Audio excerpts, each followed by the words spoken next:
Welcome back, brothers and sisters. I am Braden. This is Langley Outdoors Academy, the place where we not only talk about what's going on in the gun world, but also how we're going to fix it together. And tonight, we are going to hit the very tip of the iceberg with Gavin Newsom's vindictive strike against the Second Amendment in California, and the irony of all ironies that every time he does something like this, he further seals the warrant and the destruction of gun control desires across the board. We saw it in New Mexico, Governor. We're seeing it in California, Governor. This is going to take a while, and I cannot wait to share with you guys this little nougat that I'm not hearing anyone talk about just yet. Everything will be linked in the description box below, and I can't wait to hear what you guys think about this one. And of course, make sure you hit that like button, subscribe to the channel, and turn the notification bell on. All right, my brothers and sisters, the Gavster strikes again. The Empire strikes back, so to speak.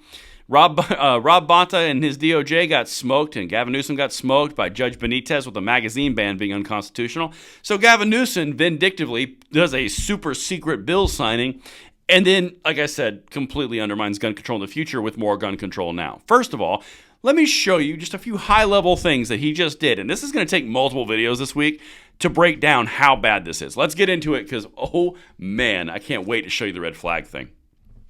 California governor signs law raising taxes on guns and ammunition to pay for school safety. You cannot tax a right. It is literally Supreme Court precedent. You cannot tax a right.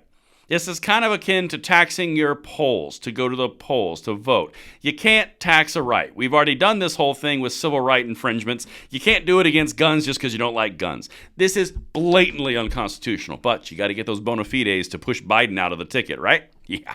Let's continue. That's just the beginning.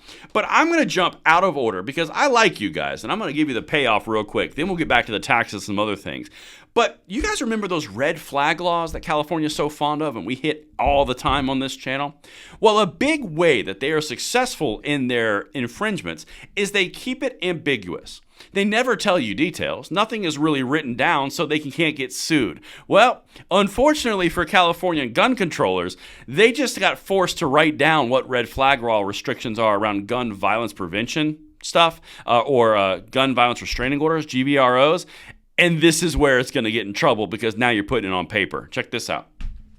AB 339 by Assemblymember Irwin from Thousand Oaks requires law enforcement agencies to develop and adopt written policies and standards regarding the use of gun violence restraining orders. And I'll get back to all the other things and the expansions that they did on this.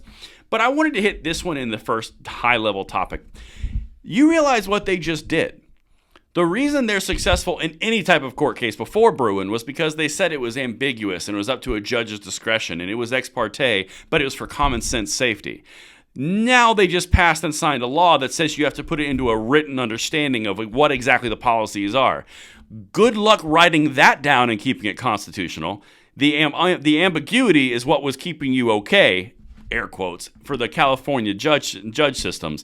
But now you're going to write it down. And between you and I, when you write this down, it gets really uncomfortably unconstitutional very quick because you can't deviate from policy. Understand, the details are where they start to lose. That's why they always stay very high level and out of the details. But that's another thing for another time. That's just a little tasty nougat. Now, let's get back to what the AP is saying about the newest vindictive move from Empire Strikes Back, California edition. Sacramento, California. California will ban people from carrying firearms in most public places while doubling the taxes on guns and ammunition sold in the state under two new laws Gavin Newsom signed Tuesday that will test the limits of the U.S. Supreme Court's new standard for interpreting the Second Amendment.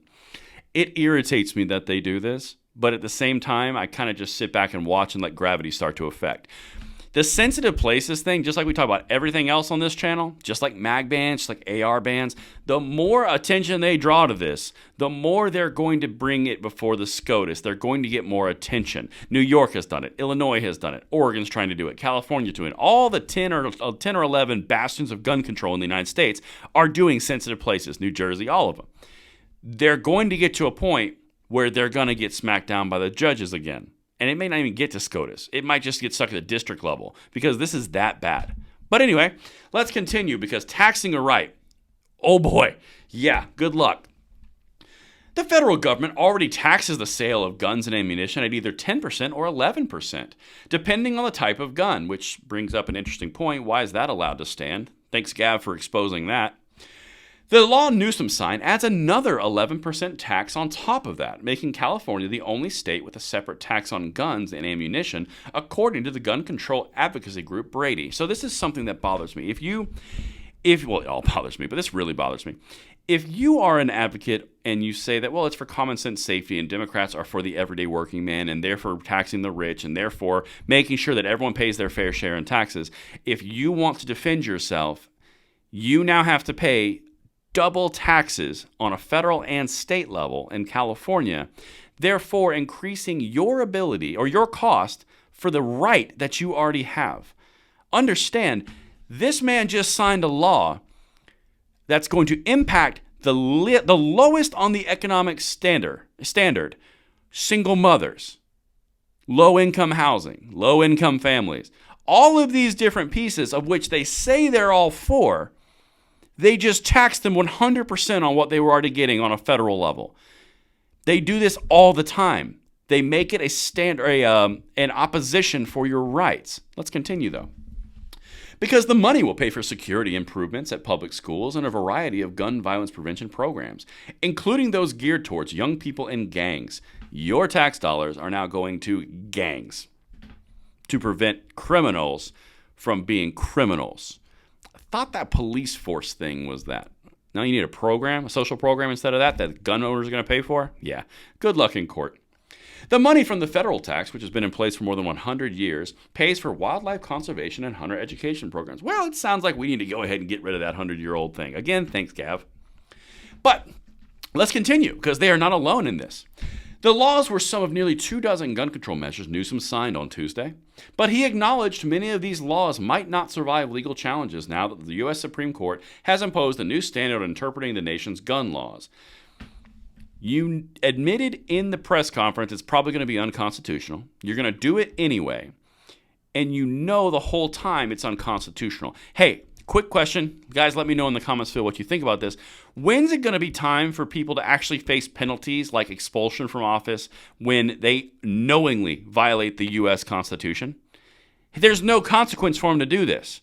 All he's going to do is say, well, we tried for gun safety. By the way, I would love to be VP. How are we looking on the national stage? Meanwhile, Californians are stuck with dealing with all the lawsuits that are going to eventually lose on this. Does this seem fair, right, or just at all? Or does it sound like it's like Gavin Newsom, the hair gel monster from California, trying to go national?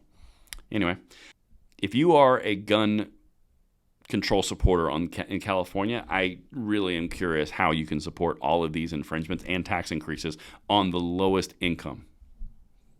Just leave that there. Let me know what you guys think in the comments field, and I'm sure we're going to hit this a whole lot because lawsuits are already being put in the chamber, and I will see you on the next one. I'm Braden. See you later.